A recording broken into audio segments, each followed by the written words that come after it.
Hello student, मैं अजीत नामदेव स्वागत करता हूं आप सभी का आपके इस यूट्यूब चैनल बिंद कोचिंग क्लासेस पर। ठीक है, मैं आज आप सभी को पढ़ाने वाला हूं क्लास 11 फिजिक्स के चैप्टर फर्स्ट, जिसका नाम था फिजिकल वर्ल्ड, उसके अगले टॉपिक को। ठीक है, हमने अपने पिछले वीडियो में इसके कुछ बेसिक टॉपिक के बारे में चर्चा की थी, जैसे साइंस के बारे में, फिजिक्स के बारे में क्या है। ठीक है, और मैंने साइंटिफिक मेथड के बारे में भी बताया था। आज हम चर्चा करेंगे अपने न्यू टॉपिक, जिसका नाम है रिडक्शनिज्म एंड यूनिफिकेशन। ठीक है, तो चलिए हम देखते हैं कि ये दो टॉपिक्स ये है क्या। तो हमारा पहला टॉपिक है यूनिफिकेशन और हमारा दूसरा टॉपिक है रिडक्शनिज्म।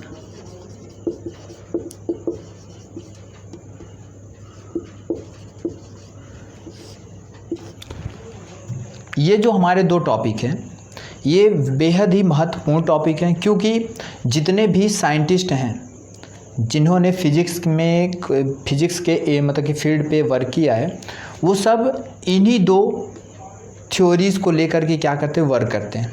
ठीक है, मींस अगर यूनिफिकेशन और रिडक्शनिज्म, मतलब जितने भी साइंटिस्ट होंगे अगर वो किसी भी मतलब कि थ्योरी पर अगर वर्क करते हैं तो उन्हें इन दो थ्योरी को पहले क्या करना पड़ता है, वेरीफाई करना पड़ता है, फिर वो आगे क्या करते बढ़ते हैं। तो चलिए मैं पढ़ाता हूँ कि ये यूनिफिकेशन क्या है और रिडक्शनिज्म क्या है। इसमें बस थोड़ा सा अंतर है।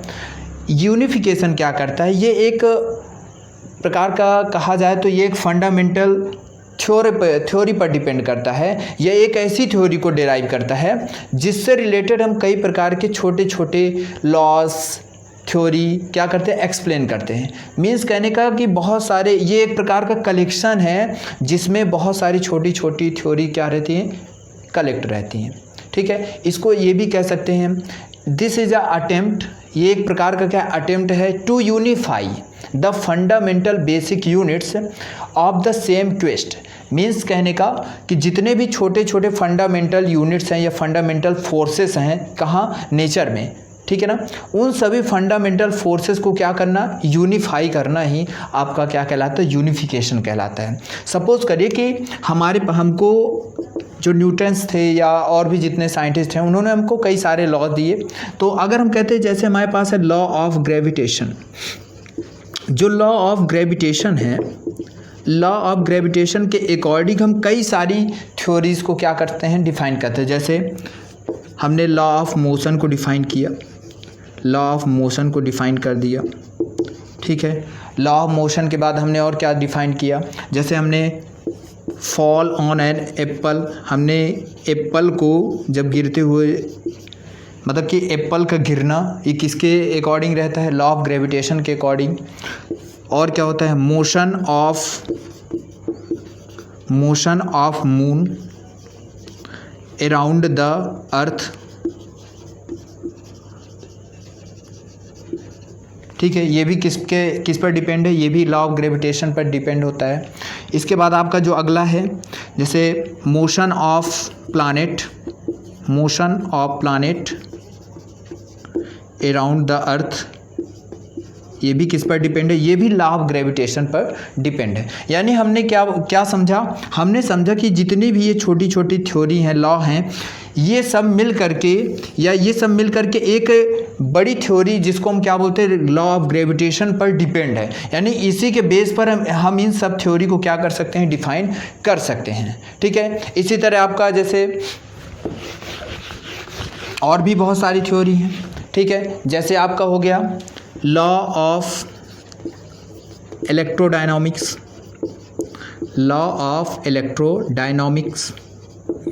इस थ्योरी में हम क्या करते हैं, इस थ्योरी में हम इलेक्ट्रिक और मैग्नेटिक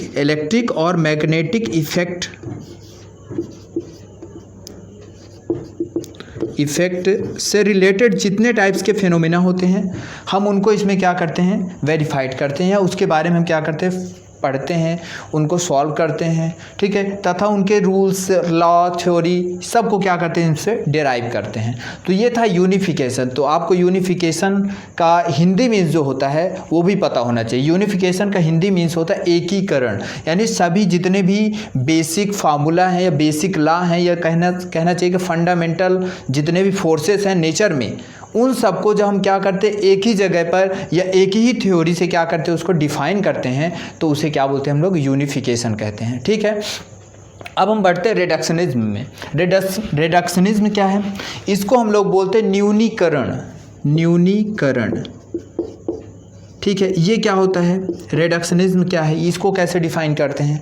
तो रिडक्शनिज्म क्या है, ये एक ऐसी प्रॉपर्टी है, या ये कह सकते हैं कि मान लीजिए कि हमारे पास एक बहुत बड़ा कॉम्प्लेक्स है, भी एक कॉम्प्लेक्स एलिमेंट से या कॉम्प्लेक्स कोई सिस्टम है, उस कॉम्प्लेक्स सिस्टम को डिफाइन करने के लिए हम इसके एक छोटे से, यानी कहना चाहिए कि एक स्मॉल पार्ट को क्या करते हैं, लेते हैं। ठीक है, और इस स्मॉल पार्ट की मदद से हम क्या करते हैं, इसको डिफाइन भी करते हैं, और डिफाइन करने के साथ साथ इसका और इसका क्या इंटरेक्शन है, इसको भी क्या करते हैं, हम शो करते हैं। तो क्या हो गया, तो ये रिडक्शनिज्म इज़ अ प्रॉपर्टी, या reductionism is the derive the property of complex system from its smaller part. ठीक है, यानी जब हम किसी भी कॉम्प्लेक्स सिस्टम को डिफाइन करते हैं उसके स्मॉलर या कॉन्स्टिट्यूएंट स्मॉलर पार्ट के द्वारा, तो उसे क्या बोलते हैं हम लोग, रिडक्शनिज्म कहते हैं। जैसे मैं आपको एक एग्जांपल के द्वारा बताता हूँ। सपोज करिए कि हमारे पास कोई एक मेटल है, अब उस मेटल का हमें पता करना है कि टेम्परेचर कितना है, इस मेटल का टेम्परेचर कितना है। तो हम क्या करेंगे, तो हम इस मेटल का टेम्परेचर डिफाइन करने के लिए इस मेटल के जितने भी कॉन्स्टिट्यूएंट पार्टिकल हैं या जितने भी इसके मॉलिक्यूल्स हैं, उन सभी मॉलिक्यूल्स का, यानी देखिए ये मेटल तो बहुत ज़्यादा है ना, अब मेटल के एक छोटे से हिस्से में ही या एक छोटा हिस्सा आप ले लीजिए, तो ये क्या कहलाएगा, इसका ये मॉलिक्यूल कहलाएगा। ठीक है, अब इस मॉलिक्यूल में जो काइनेटिक एनर्जी है, ठीक है, जो काइनेटिक एनर्जी इस मॉलिक्यूल की है, ठीक है, उसी तरह बहुत सारे और छोटे छोटे पार्ट भी हैं, ऐसे ये भी पार्ट, ये भी पार्ट, तो ये सभी क्या होते हैं, इस पूरे मेटल के छोटे छोटे क्या हो गए, पार्ट्स हो गए। तो जब हम इन पूरे पार्ट का, छोटे छोटे पार्ट्स का जब हम क्या निकालते हैं, एवरेज काइनेटिक एनर्जी, क्या निकाल दिया हमने, एवरेज काइनेटिक एनर्जी। तो ये एवरेज काइनेटिक एनर्जी इस पूरे सिस्टम का क्या कहलाता है, टेम्परेचर कहलाता है। तो हम यहाँ पे क्या कहेंगे कि अगर किसी भी सिस्टम का, अगर आपको कोई भी वैल्यू या कोई भी फिजिकल क्वांटिटी आपको क्या करनी, फाइंड करनी है, तो क्या करना पड़ता है आपको, उसके स्मॉलर पार्ट का आप क्या करते हैं, उससे इंटरेक्शन, ठीक है, इंटरेक्शन या उसके मदद से आप उसकी क्या करते हैं, प्रॉपर्टी जब डिफाइन करते हो, तो उसे हम लोग क्या बोलते हैं, रिडक्शनिज्म कहते हैं। इसीलिए इसको बोला गया न्यूनीकरण। न्यूनीकरण मतलब कि किसी भी ऑब्जेक्ट का अगर हम इसमें आकलन करते हैं या कुछ भी उसका प्रॉपर्टी वगैरह डिफाइन करते हैं, तो हमें किसकी मदद लेनी पड़ती है, उसके सबसे छोटे पार्ट यानी स्मॉलर पार्ट की क्या लेनी पड़ती है, हमें मदद लेनी पड़ती है। तो ये था यूनिफिकेशन और रिडक्शनिज्म। अब हमारा अगला टॉपिक है scope and excitement of physics. Scope and excitement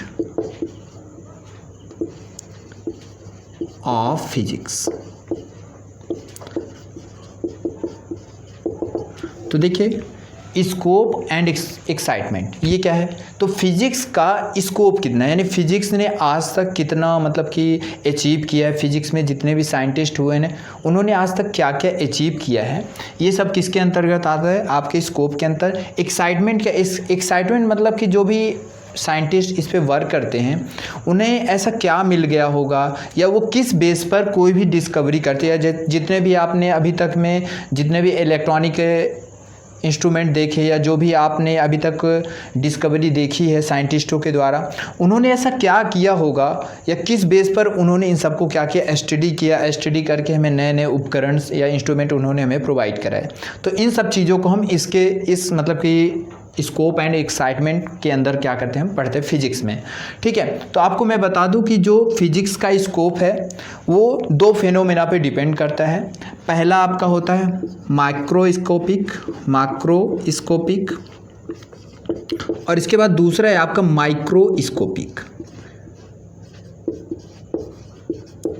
ठीक है, मैक्रोस्कोपिक के अंदर हम क्लासिकल फिजिक्स को पढ़ते हैं। क्लासिकल फिजिक्स को पढ़ते हैं, और जो माइक्रोस्कोपिक है इसके अंतर्गत हम क्वांटम फिजिक्स को या क्वांटम थ्योरी को क्या करते हैं, पढ़ते हैं। ठीक है, क्वांटम थ्योरी या क्वांटम फिजिक्स कह सकते हैं। ठीक है, तो यानी ये आपका क्लासिकल फिजिक्स इससे रिलेटेड है। अब क्लासिकल फिजिक्स में हम कई सारे सब्जेक्ट्स को पढ़ते हैं, जैसे आपका पहले सब्जेक्ट है आपका मैकेनिक्स, दूसरी सब्जेक्ट है आपकी इसी में इलेक्ट्रोडायनामिक्स,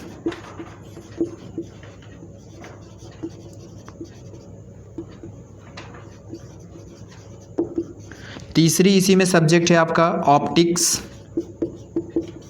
और आपका जो इसका 4th नंबर का सब्जेक्ट है वो है थर्मोडायनामिक्स।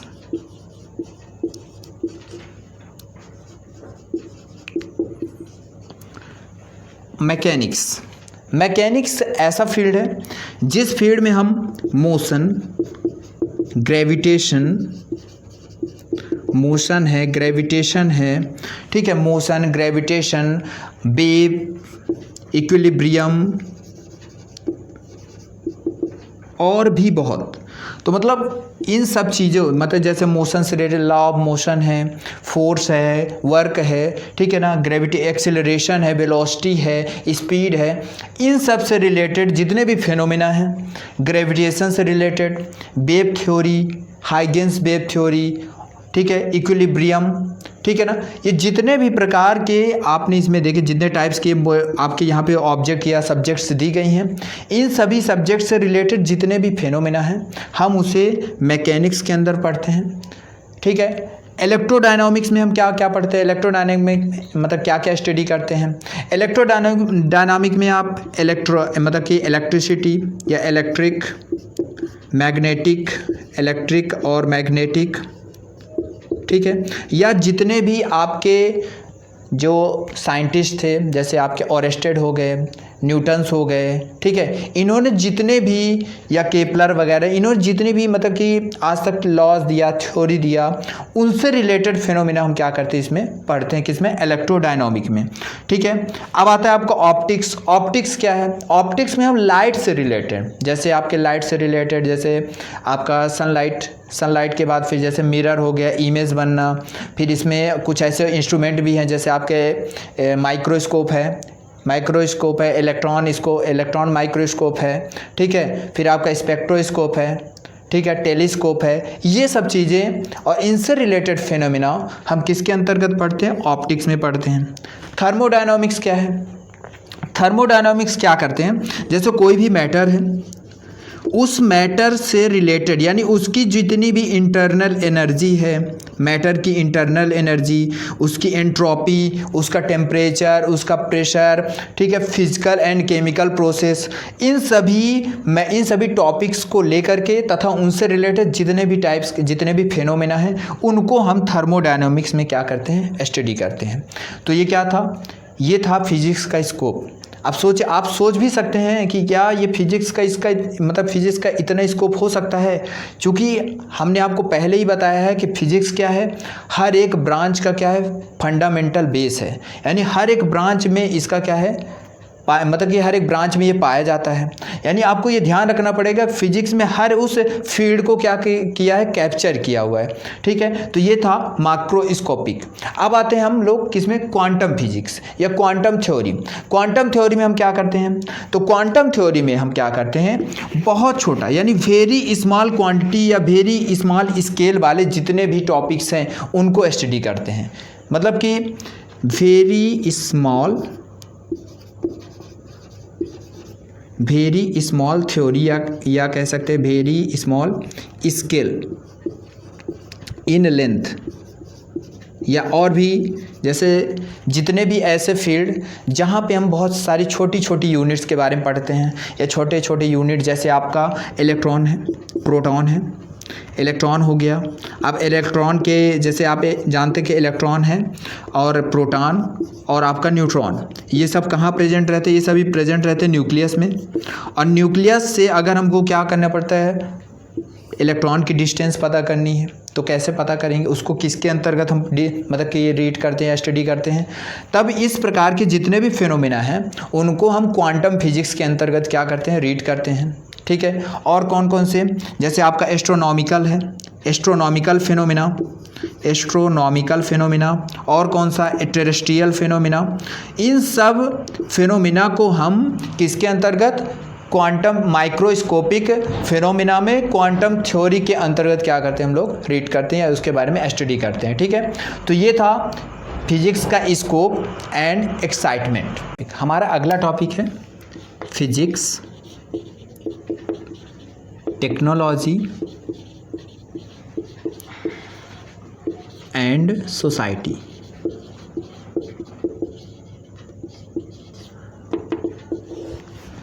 ये क्या है, फिजिक्स, टेक्नोलॉजी, सोसाइटी। देखिए इस टॉपिक में हम ये डिस्कशन कर रहे हैं कि जैसे फिजिक्स में और टेक्नोलॉजी और हमारा जो सोसाइटी यानी समाज, ठीक है, इन तीनों का आपस में क्या रिलेशन है। तो जैसे आपको पता होगा कि हमारे फिजिक्स में जितनी भी चीज़ें डिस्कवर की गई हैं, चाहे वो छोटी से छोटी सुई से लेकर के चाहे बड़ी से बड़ी मशीनों तक, सभी का हमारे समाज में कोई ना कोई महत्व जरूर है। ठीक है, जैसे कि हम बात करते हैं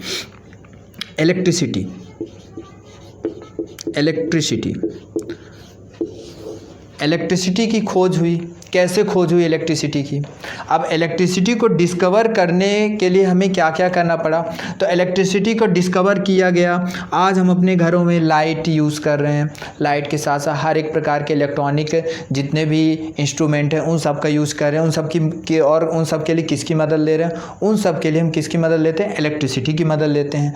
और एक चीज़, अब इलेक्ट्रिसिटी का डिस्कवरी कैसे हुई, जैसे सब इलेक्ट्रिसिटी को जानने से पहले हमने सबसे पहले चार्ज के बारे में पढ़ा कि चार्ज क्या होता है, चार्ज कैसे प्रोड्यूस होता है, फिर चार्ज प्रोड्यूस हुआ, फिर चार्ज के प्रोड्यूस होने के बाद हमने देखा कि चार्ज का फ़्लो कैसे होता है। और जब चार्ज का फ़्लो हमने जाना तो जैसे ही चार्ज फ्लो करता है तो उसी को हम लोग क्या बोलते हैं, करंट बोलते हैं। ठीक है, तो यानी हमने पहले चार्ज पढ़ा, फिर चार्ज के फ़्लो के बारे में पढ़ा, फिर फ़्लो से हमने जाना कि वो करंट हो जाता है। ठीक है, तो इस तरह हमने क्या किया, क्रम बाय क्रम करते हुए आज हम किसके बारे में जानते हैं, इलेक्ट्रिसिटी के बारे में। और इस इलेक्ट्रिसिटी की मदद या ये जो इलेक्ट्रिसिटी है इसका यूज़ हम हर एक फील्ड पे कर रहे हैं। ठीक है, तो ये क्या है, ये हमको इलेक्ट्रिसिटी की जो थ्योरी है या इलेक्ट्रिसिटी के बारे में, या जो इलेक्ट्रिसिटी ये जो हमारे लिए एक कह सकते हैं कि वंडर ऑफ साइंस है, ठीक है ना, ये एक अद्भुत खोज है। ये कहाँ से आया, ये हमको फिजिक्स से मिला। ठीक है, ये फिजिक्स की मदद से हमने इसका यूज किस में किया, टेक्नोलॉजी में किया। ठीक है ना, विभिन्न प्रकार की टेक्नोलॉजी, चाहे वो कंप्यूटर हो, चाहे वो टीवी हो, चाहे वो रेडियो हो, चाहे मोबाइल फ़ोन हो, हर एक मतलब कि अपने इंस्ट्रूमेंट में हम क्या कर रहे हैं, इलेक्ट्रिसिटी का ही यूज़ करते हैं। ठीक है, और इस फिजिक्स की टेक्नोलॉजी से हमारा समाज क्या होता है, हमारा समाज डेवलप करता है। ठीक है, चलिए कुछ और एग्जांपल लेकर मैं बताता हूँ। जैसे मैं बताता हूँ, आपने किया एक वायरलेस कनेक्शन। ये वायरलेस कनेक्शन जो होता है, वायरलेस कनेक्शन,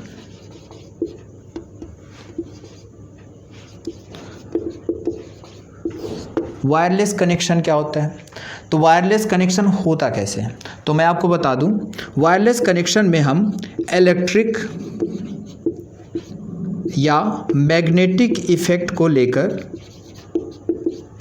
इलेक्ट्रिक या मैग्नेटिक इफेक्ट को ही क्या करते हैं, देखते हैं। जैसे आपने देखा होगा कि जब कोई एक कंडक्टर होता है और उस कंडक्टर पे जब हम इलेक्ट्रिसिटी फ्लो कराते हैं तो उसके चारों तरफ, यानी कह सकते हैं कि इसके अप डाउन साइड में मैग्नेटिक फील्ड प्रोड्यूस होता है। ठीक है, क्या प्रोड्यूस होता है, मैग्नेटिक फील्ड। और अगर कोई एक आप ऐसे सर्कुलाकार कोई वायर ले लीजिए और उस वायर के अंदर आप किसी भी मैग्नेट को क्या करिए, आप मैग्नेट को क्या करिए, अंदर बाहर करिए, तो इससे क्या प्रोड्यूस होता है, इलेक्ट्रिसिटी प्रोड्यूस होता है। तो मतलब क्या हुआ कि वायरलेस कनेक्शन कैसे प्रोड्यूस हुआ, जब आपने इलेक्ट्रिसिटी फ्लो कराई तो मैग्नेटिक इफेक्ट प्रोड्यूस हुआ।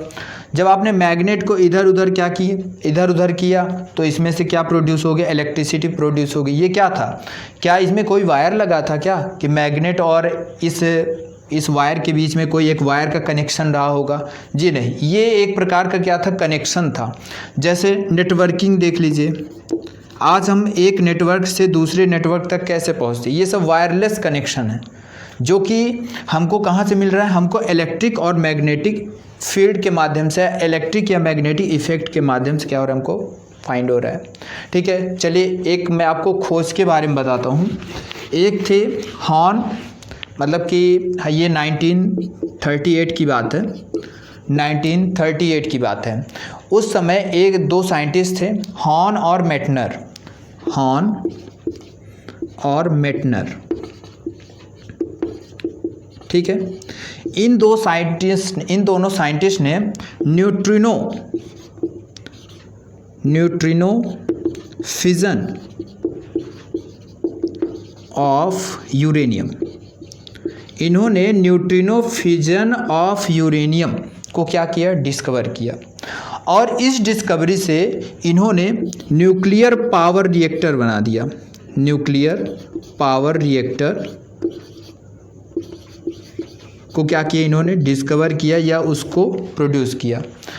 आज ये न्यूक्लियर पावर हमारे लिए कितना इम्पोर्टेंट है, ये हमारी कंट्री को क्या कर रहा है, पावरफुल बना रहा है। तो सोचिए, अगर इन साइंटिस्ट ने सिर्फ क्या किया था, न्यूट्रिनो फिजन ऑफ यूरेनियम का यूज किया, यूरेनियम के न्यूक्लियस पर इन्होंने क्या किया, फिजन कराया। और फिजन कराने से आप किसका फिजन कराएं, न्यूट्रिनो का। ये न्यूट्रिनो होता क्या है आपको पता है, न्यूट्रिनो एक अनचार्ज्ड पार्टिकल होता है, अनचार्ज्ड पार्टिकल होता है, ठीक है, जो कि न्यूक्लियस में ही रहता है। ठीक है, तो ये क्या हो गया, अनचार्ज पार्टिकल क्या हुआ, फिजन किया किसके साथ, यूरेनियम के साथ। तो क्या बना, हमको न्यूक्लियर पावर क्या हो गई हमारे, मतलब कि हमको न्यूक्लियर पावर प्रोड्यूस हो गई। और वो हमने क्या किया, उससे हमने एक रिएक्टर बना लिया। और न्यूक्लियर पावर रिएक्टर से हम अपने देश को क्या कर रहे हैं, डेवलपमेंट कर रहे हैं, किस फॉर्म में, पावर सोर्स के रूप में, यानी हमारे देश को क्या मिल रहा है, पावर। ठीक है, इसी तरह न्यूक्लियर बम भी बनाए जा सकते हैं इसकी मदद से।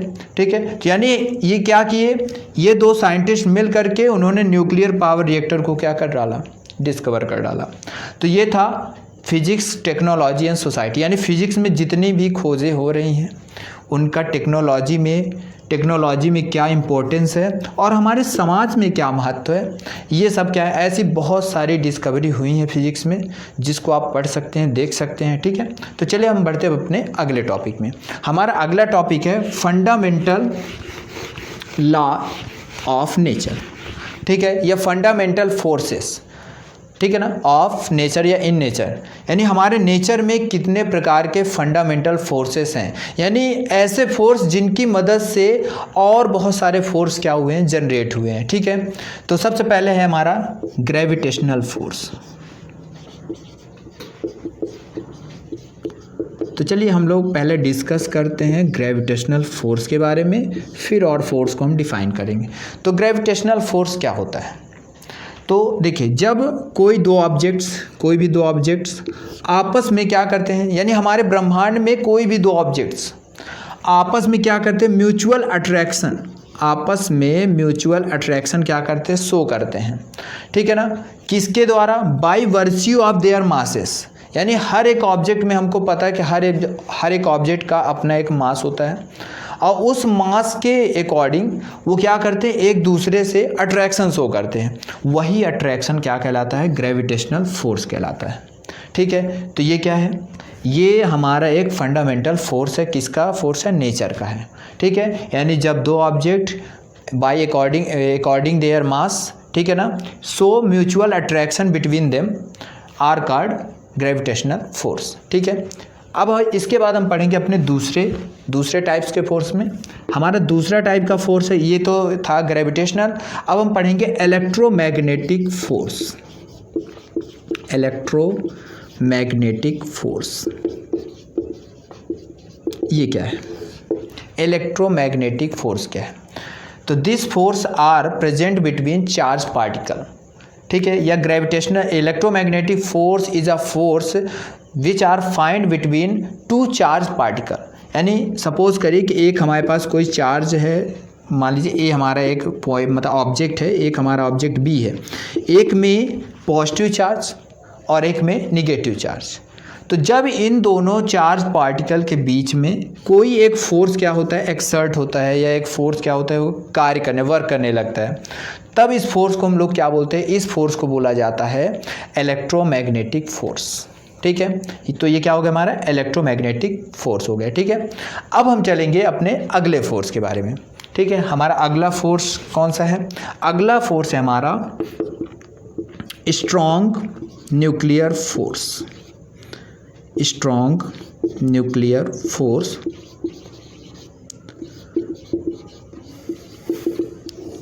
इसके बाद हमारा फोर्थ है वीक न्यूक्लियर फोर्स। एक स्ट्रॉन्ग और एक वीक, दोनों में क्या डिफरेंस हो सकता है। तो देखिए, जो आपका स्ट्रॉन्ग न्यूक्लियर फोर्स है वो न्यूक्लियस के अंदर, न्यूक्लियस में जो प्रोटॉन और न्यूट्रॉन पाया जाता है, ये फोर्स इन दोनों के बीच में प्रेजेंट होता है। ठीक है, अब इस फोर्स में जो आपका स्ट्रॉन्ग न्यूक्लियर फोर्स में है, ज़रूरी नहीं कि ये प्रोटॉन ही हो और न्यूट्रॉन ही हो। अगर एक प्रोटॉन है और दूसरा भी प्रोटॉन हो तब भी ये फोर्स क्रिएट होता है। एक न्यूट्रॉन हो और दूसरा कोई न्यूट्रॉन हो तब भी ये फोर्स क्रिएट होता है। एक प्रोटॉन और एक न्यूट्रॉन तब भी ये फोर्स क्रिएट होता है। यानी ये फोर्स कहाँ पर जनरेट हो रहा है, ये फोर्स जनरेट होता है न्यूक्लियस में प्रोटॉन और न्यूट्रॉन के बीच में। और मैं आपको बता दूं, ये जो आपका स्ट्रॉन्ग न्यूक्लियर फोर्स है, ये ग्रेविटेशनल फोर्स और इलेक्ट्रोमैग्नेटिक फोर्स दोनों से ही काफ़ी ज़्यादा स्ट्रॉन्ग होता है। ठीक है, अब हम चर्चा करेंगे अपने अगले फोर्स यानी वीक न्यूक्लियर फोर्स। ये फोर्स कहाँ पर प्रेजेंट होता है, ये किसके किसके बीच में पाया जाता है। तो ये फोर्स जो होता है ये भी न्यूक्लियस में ही रहता है, ये भी न्यूक्लियस में ही रहता है, लेकिन यहाँ ये न्यूक्लियस के बीटा डिशे में पाया जाता है। ठीक है, और मैं आपको बता दूं, इसमें जैसे बीटा डिशे या डीके बोल देंगे आप इसे, तो इसमें होता क्या क्या है, इसमें इलेक्ट्रॉन होता है, इलेक्ट्रॉन और एक और अनचार्ज पार्टिकल होता है। ये दोनों आपस में यहाँ पे क्या करते हैं, बाइंड होते हैं, और बाइंड होने के बाद वीक न्यूक्लियर फोर्स क्या करते हैं, ये लोग जनरेट करते हैं।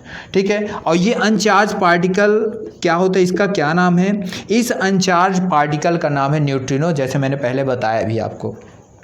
ठीक है, क्या होता है, ये न्यूट्रिनो होता है। तो इन दोनों के बीच में यानी इलेक्ट्रॉन और एक अनचार्ज पार्टिकल, इन दोनों के बीच में कहाँ, न्यूक्लियस में जो बीटा डीके है वहाँ पे वीक न्यूक्लियर फोर्स पाया जाता है या वहाँ पे जनरेट होता है। तो ये थे हमारे फंडामेंटल फोर्सेस जो हमारे नेचर में पाए जाते हैं, और इन्हीं फोर्सेस के अकॉर्डिंग हम दूसरे जो फोर्सेस हैं उनको डिफाइन करते हैं। ठीक है, अब हम पढ़ेंगे अपना अगला टॉपिक। हमारा अगला टॉपिक है nature of physical law. Nature of physical law, जितने भी फिजिकल लॉ हैं उनका नेचर क्या होता है। तो टॉपिक है नेचर ऑफ फिजिकल लॉ।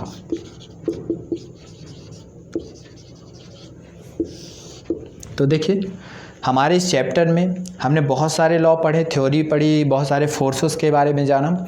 अब हमको पढ़ना क्या है कि जितने भी लॉ होते हैं, ठीक है ना, फिजिक्स के अंतर्गत हम जितने भी लॉ पढ़ेंगे उन सब का नेचर कैसा होता है। तो आपको मैं बता दूं, जितने भी लॉ होते हैं सब का नेचर कंजर्वेटिव होता है। कंजर्वेटिव का मतलब होना कि ना तो उन्हें हम क्या कर सकते हैं, जनरेट कर सकते हैं, ना तो उन्हें हम डिस्ट्रॉय कर सकते हैं, बट वो एक फॉर्म से दूसरे फॉर्म में क्या होते रहते हैं, चेंज होते रहते हैं। ठीक है, अब एक फॉर्म से दूसरे फॉर्म में चेंज होना मीन्स, जैसे मान लीजिए हमने क्या किया, वाटर लिया। अभी वाटर किस फॉर्म में है, वाटर है लिक्विड के फॉर्म में। अगर हम इसको क्या करते हैं, वाटर को हॉट करें किसी की मतलब बर्नर वगैरह का यूज़ करके, तो ये वाटर अभी लिक्विड के फॉर्म में रहेगा, और लिक्विड के फॉर्म से किस फॉर्म में चेंज हो जाएगा, गैसियस फॉर्म में। तो क्या देखा हमने, इसका पहले का फॉर्म क्या था, लिक्विड, अब किस फॉर्म में हो गया है, ये गैसियस फॉर्म में हो गया। यानी इसने क्या किया, इसने सिर्फ अपने आप को क्या किया, चेंज किया है। ठीक है, ना कि इसने अपने आप को डिस्ट्रॉय कर लिया है। जी नहीं, इसने डिस्ट्रॉय नहीं किया, इसने अपना जो फॉर्म है उसे चेंज कर लिया, यानी लिक्विड से गैसियस फॉर्म में कन्वर्ट हो गया। तो यही हमारी थ्योरी है कि जो कंजर्वेशन है, मतलब ये जो कंजर्वेटिव लॉ है, ये क्या करते हैं, पूरे फिजिक्स के जितने भी लॉ या थ्योरीज हैं सबको डिफाइन करते हैं। अब हम देखेंगे कई सारे, जैसे कंजर्वेटिव लॉ कहाँ कहाँ लागू होता है। तो जैसे आपका है conservative law of charge, energy, linear momentum, angular momentum, ठीक है, एंगुलर मोमेंटम, और भी बहुत सारे, ठीक है। तो इन सब में कंजर्वेटिव लॉ क्या होता है, फॉलो होता है, ठीक है। जैसे चार्ज में आया, कंजर्वेटिव लॉ ऑफ चार्जेस, इसको क्या बोलेंगे, तो चार्ज ना तो क्रिएट होता है ना तो डिस्ट्रॉय होता है, बल्कि क्या होता है, एक बॉडी से दूसरे बॉडी में क्या हो जाता है, उसका ट्रांसफ़र हो जाता है। एनर्जी को भी ना तो प्रोड्यूस किया जा सकता है ना तो डिस्ट्रॉय किया जा सकता है, बल्कि एक फॉर्म से दूसरे फॉर्म में क्या किया जा सकता है, चेंज किया जा सकता है। तो इसी तरह फिजिक्स के अंतर्गत जितने भी लॉ हैं वो सभी कंजर्वेशन या कंजर्वेटिव लॉ पर डिपेंड होते हैं, या सभी कंजर्वेटिव होते हैं, ठीक है। यानी वो अपने आप को या अपने उनका एक एक्सिस्टेंस होता है, ठीक है, यानी वो अपने आप को अस्तित्व में रखते हैं। तो ये था हमारे इस चैप्टर का पूरा डिस्क्रिप्शन। अगर आपको कहीं भी कोई भी डाउट लगा हो तो आप हमें कमेंट करके ज़रूर बताएं, क्योंकि आपका ही कमेंट हमें ये बताएगा कि हमें अभी कितना और सुधार करना है, या हमें एक एनर्जी देता है ताकि हम अपने आप में और सुधार कर सकें।